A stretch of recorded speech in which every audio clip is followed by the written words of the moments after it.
Boa tarde a todos, sejam bem-vindos a mais um momento de reflexão e prece na casa de Fabiano de Cristo.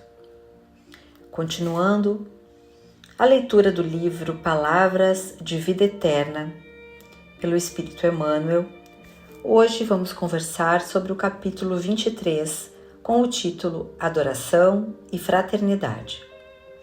O texto inicia com uma frase de João, aonde diz: Ora, temos da parte dele este mandamento, que aquele que ama a Deus, ame também a seu irmão. Construirás santuários primorosos no culto ao Senhor da vida. Pronunciarás orações sublimes, exaltando-lhe a glória excelsa. Terás como cintilações divinas a palavra comovente e bela com que lhe definirás a grandeza. Combinarás com maestria os textos da Escritura divina para provar-lhe a existência. Exibirás dons mediúnicos dos mais excelentes, de modo a falares dele com eficiência e segurança às criaturas irmãs. Escreverás livros admiráveis, comentando-lhe a sabedoria.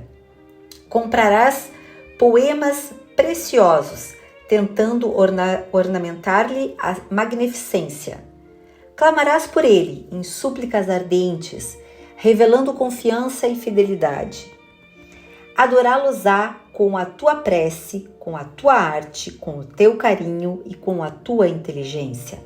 Contudo, se não amas a teu irmão, por amor a ele, Pai amoroso e justo, de que vale o culto filial, estéril e egoísta? Um simples pai de família no campo da humanidade imperfeita alegra-se e dilata-se nos filhos que, em lhe compreendendo a dedicação, se empenham no engrandecimento da própria casa, através do amparo constante aos irmãos menos felizes. Incontestavelmente, a lealdade em tua fé representa o perfume de alegria nas tuas relações com o Eterno Senhor.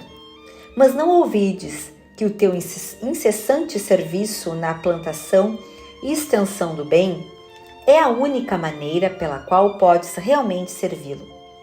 Seja qual for a igreja em que externas a tua reverência, a majestade divina, guarda, pois, a oração por lâmpada acesa em tua luta de cada dia. Mas não te esqueças de que somente amparando os nossos irmãos, inexperientes e frágeis, caídos e desditosos, é que de fato honraremos a bênção de nosso Pai. Então, meus irmãos, essa mensagem, ela nos remete ao Evangelho segundo o Espiritismo, onde Allan Kardec nos traz uma passagem de Jesus, onde Jesus diz: Nem todos os que me dizem Senhor, Senhor, entrarão no reino dos céus, mas somente aqueles que fazem a vontade de meu Pai, que está nos céus. Escutai essas palavras do Mestre, todos vós que repeleis, pois tudo aquilo que está chegando de novo, nem sempre é a palavra que vai tocar o coração do próximo. Nem todo o novo, nem todo o atual nos traz uma verdadeira ideia do que realmente nós devemos buscar. Nos dias de hoje, com a facilidade da internet, nós vimos tantos gurus sendo seguidos por milhares e milhares de pessoas. Mas o que a mensagem dele vem trazer? E o que nós estamos fazendo com a mensagem dele? Quantos de nós já fomos a várias casas de outras religiões, templos, já fomos a várias casas espíritas, mas nunca demoramos a nos encontrarmos. Porque, na verdade, meus irmãos, a verdadeira busca é a interna.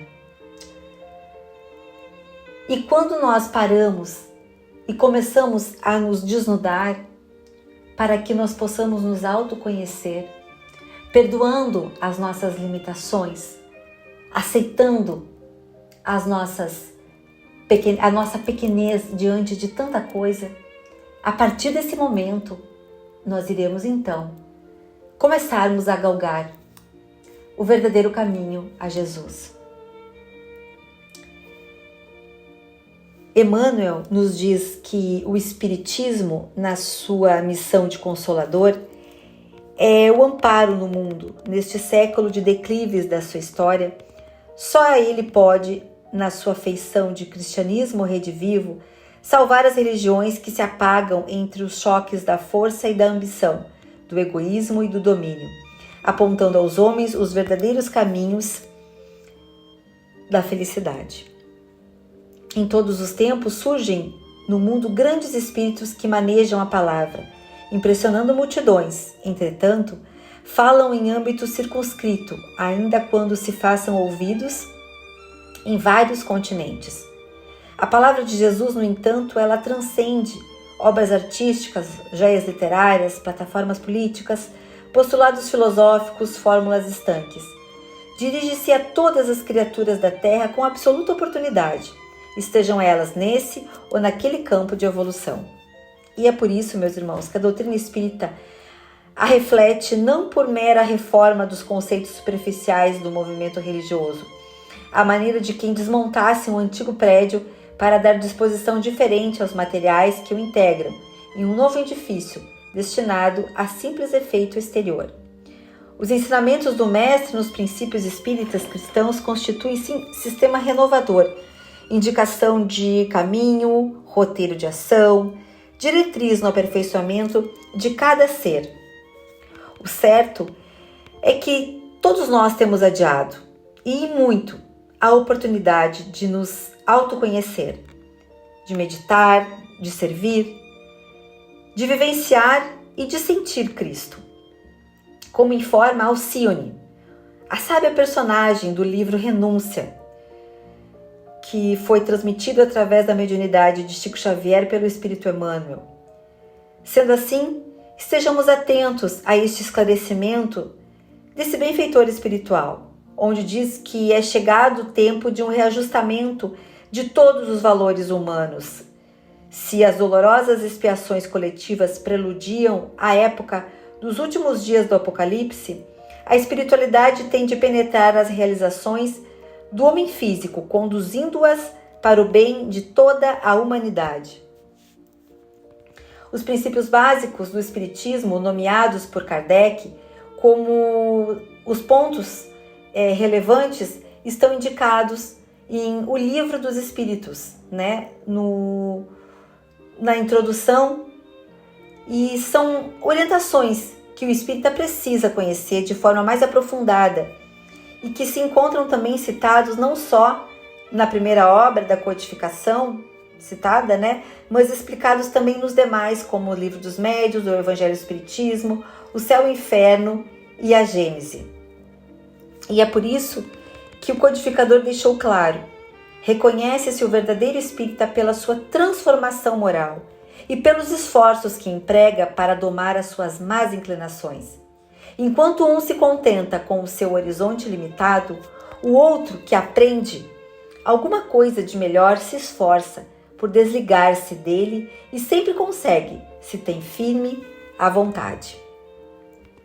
Então, não basta dizer Senhor, Senhor, é necessário nossas ações e a nossa transformação.